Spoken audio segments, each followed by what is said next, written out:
City Hall in Charlottesville, Virginia was as loud as it was forceful, as an organizer of yesterday's white supremacist rally tried but failed to hold a news conference. Yesterday, the fury was over a rally that began ugly, then soon turned violent and deadly.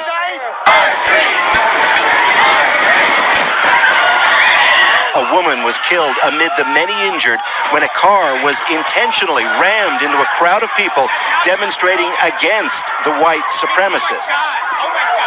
This aerial shot shows the grotesque end of a chain reaction of vehicles. People are concussed, people are bleeding everywhere.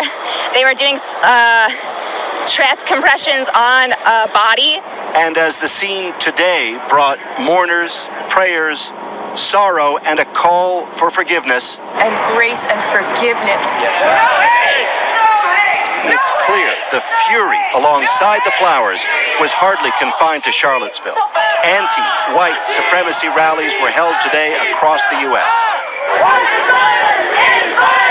While America also tried to make sense of Donald Trump's response to all of it.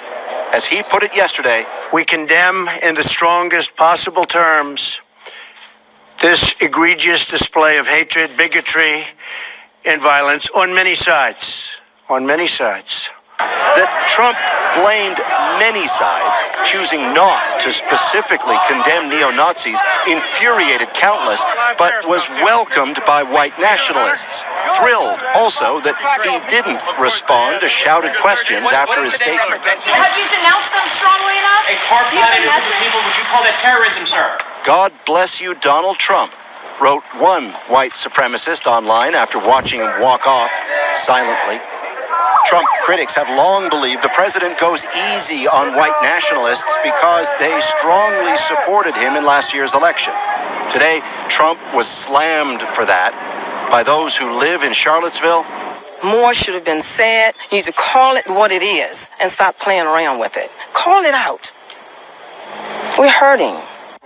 By the city's mayor, who blamed Trump directly. Well, look at the campaign he ran. I mean, look at the intentional courting, both on the one hand of all these white supremacist, white nationalist group like that, anti-Semitic groups, and then look on the other hand, the repeated failure to step up, condemn, denounce, silence, put to bed all those different efforts, just like we saw yesterday. I mean, this is not hard. Today, Trump's new national security advisor said there will be more on this soon from the president. H.R. McMaster had his turn for what went down in Charlottesville yesterday. I think what terrorism is the use of violence to incite terror and fear. And of course it was terrorism. And Heather, this is the road where it happened yesterday. The car came down this way, then reversed its way back up this hill in the video we've seen so many times. This has been a weekend that has left this city and country stunned, enraged, and saddened yet again. And Paul, the man who is accused of being in that car, we know he is from Ohio. So is it safe to say that people came to that protest from all over? Yeah, well, I was talking to a rector at a church not far from here who saw things unfold Friday night and then again Saturday. And he was telling me this afternoon that at one point he saw where he was at his church, this pickup truck coming down the road toward his church with 5 guys. What did that tell you? Not. That's not the one I wanted to show you. We looking for the.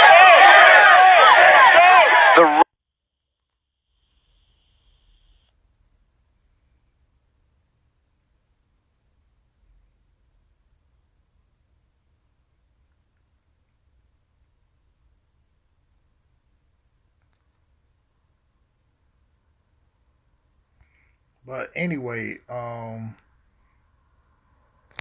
let me just go back and refresh this for y'all. My apologies.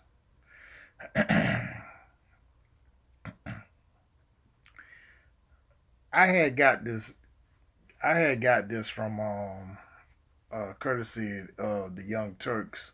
Shout out to them. And this was today, which this cave bitch, that this Christine Leahy lookalike heifer, is South Dakota Representative Lynn DeSanto. DeSanto, so I'm assuming she's being of Latin descent. DeSanto. Where she posted a meme supporting running over protesters. Let me just, this is how sick it is. And this was in reference to what y'all saw the video of what happened in Charlottesville. I'm pretty sure everybody saw that, remember that. Let me read out into it. Another Republican state lawmaker has made headlines after she shared an image on her Facebook page that suggested protesters should be run over with cars. The pictures contained the words, "Get this, all lives splatter." This is the reason why they're a minority by law. They're in their infancies. They're like children. South Dakota Representative Lynn DeSanto posted the image on September 7, less than a month after the murder of 32-year-old activist Heather Heyer, a white supremacist. Well, let me stop saying white supremacists because there ain't nothing supreme about them.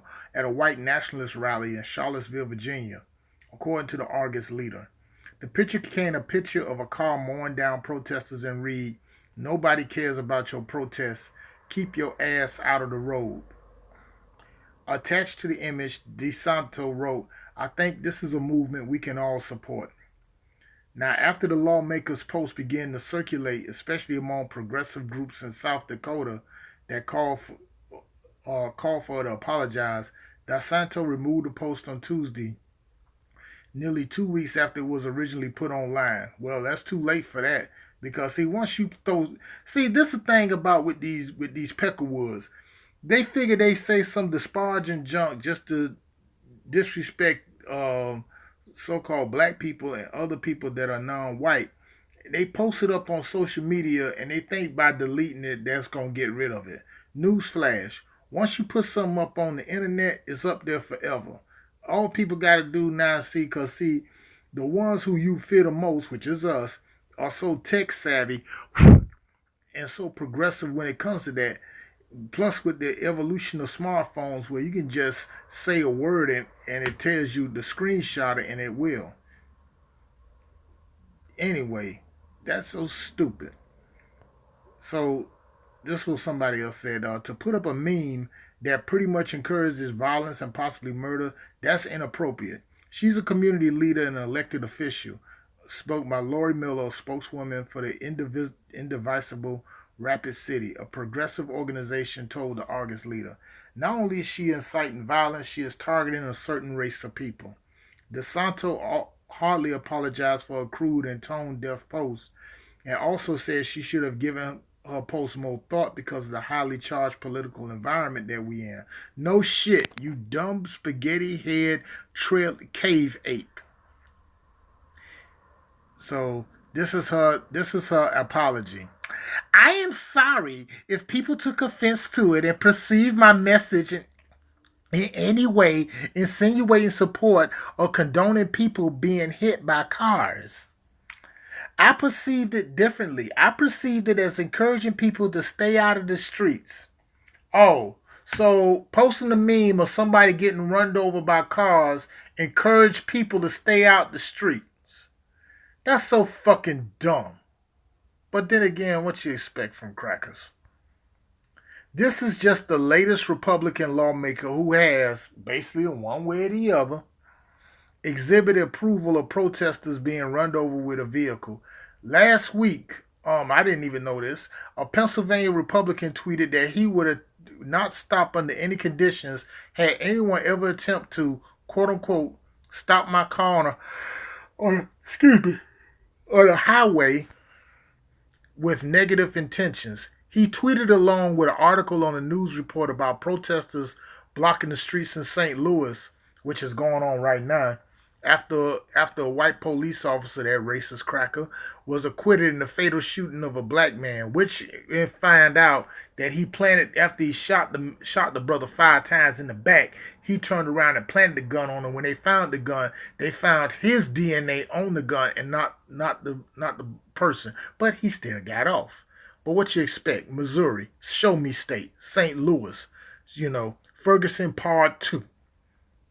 But it's just not careless, tone-deaf sharing social media that makes these so-called gaffes alarming and dangerous. Republican lawmakers in at least 6 states, oh boy, here it comes, North Dakota, North Carolina, Tennessee, wait for it, Florida. Y'all sorry, but I got to call my state out from their bullshit. Definitely Texas, and of course Rhode Island, have proposed bills designed to protect drivers who strike protesters.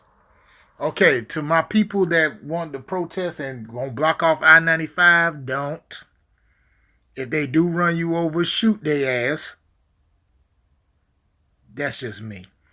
Now, it's certainly fitting that under King Louis 45, these Republican lawmakers have increasingly vocalized these points of view and have also attempted to translate them into legislation that is designed to suppress democratic protests.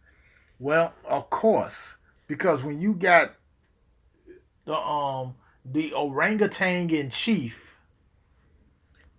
who basically gave the white nationalists a slap on the wrist in Charlottesville, never disavowed them. Now you see the true nature of these crackers. And they being bold with it, and they telling y'all better start getting on the ball and start getting on code and understanding this stuff. You know what I'm saying? This is crazy. But Lynn DeSanto, y'all could probably go to her Facebook page and eat their ass out. I'm sure they ate her ass up on Black Twitter. I'm pretty sure on that. And this is what it comes down to. It's sort of like the same thing, like how those guys ran over some of the protesters in the BML, Black Lives Matter protests up in Minnesota, and so on and so forth. But they best better understand something. The generation that you see here, this ain't your, these aren't your grandparents. We're not your grandparents or nothing like that.